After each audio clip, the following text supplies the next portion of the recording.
അപ്പൊ നമ്മൾ ഇന്ന് ധൃതി പിടിച്ച് പോയിക്കൊണ്ടിരിക്കുന്ന വേറെ എങ്ങോട്ടും അല്ല കേട്ടോ. ഇന്ന് നമ്മളൊരു മൂവി കാണാൻ പോവുകയാണേ. അപ്പൊ ഞങ്ങൾ മാത്രമല്ല സഹിച്ചേച്ചി അച്ചൊക്കെ ഉണ്ടായിരുന്നു കേട്ടോ. എന്റെ ക്യാമറ ആയിട്ട് നിൽക്കുന്ന കണ്ടപ്പോൾ തന്നെ അച്ചു വേഗം ബേക്കിലൂടെ ഓടി ചെന്നിരുന്നേ. പിന്നെ വീട്ടിൽ നിന്നാണെങ്കിൽ അമ്മയും കുട്ടികളൊക്കെ ഉണ്ടായിരുന്നു കേട്ടോ. പിന്നെ അവിടെ ചെന്നിട്ട് അവരുടെ വീഡിയോ എടുക്കാൻ പറ്റില്ല, അമ്പാടി കുറച്ച് വയസ്സിലായിരുന്നുണ്ട് കേട്ടോ. അങ്ങനെ നമ്മളിത് ലാൽ സിനി പ്ലസിൽ എത്തിയിട്ടുണ്ട്. അപ്പൊ നമ്മളിന്ന് കാണാൻ പോകുന്ന മൂവി ഇതാണ്, മാരിവില്ലൻ ഗോപുരങ്ങൾ. അതുകൂടാതെ ആവേശത്തോടെ കളിക്കുന്നുണ്ടായിരുന്നു കേട്ടോ.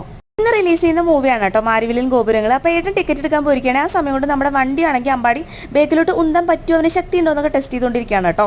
അപ്പോൾ 6:15 മൂവി സ്റ്റാർട്ട് ചെയ്തോളൂ. നമ്മൾ കുറച്ച് നേരത്തെ എത്തിയതുകൊണ്ടായിരിക്കും അവിടെ ക്രൗഡ് ഇല്ലാത്തതെന്ന് തോന്നുന്നു. അങ്ങനെ നമ്മൾ ടിക്കറ്റ് ഒക്കെ എടുത്തതിന് ശേഷം ഇതാ ഗെയ്സ് നമ്മൾ ഉള്ളിലോട്ട് പ്രവേശിച്ചുകൊണ്ടിരിക്കുകയാണ് കേട്ടോ. പിന്നെ മൂവി ആണെങ്കിൽ എനിക്ക് ഭയങ്കരമായിട്ട് ഇഷ്ടപ്പെട്ടു കേട്ടോ. ഒരു സെക്കൻഡ് പോലും മിസ് ചെയ്യാൻ പറ്റില്ല, അത്ര എന്റർടൈൻമെന്റ് മൂവി കേട്ടോ.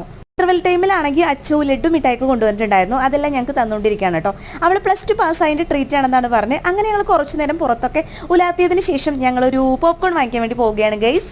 മൂവി കാണാൻ വന്നു കഴിഞ്ഞാൽ പോപ്കോൺ കഴിക്കാതെ പോകുന്നത് ഭയങ്കര മോശമായിട്ടുള്ള കാര്യമല്ലേ. അപ്പോൾ നമ്മുടെ വീഡിയോ ഇഷ്ടപ്പെട്ട് കഴിഞ്ഞാൽ ചാനൽ മറക്കാൻ സബ്സ്ക്രൈബ്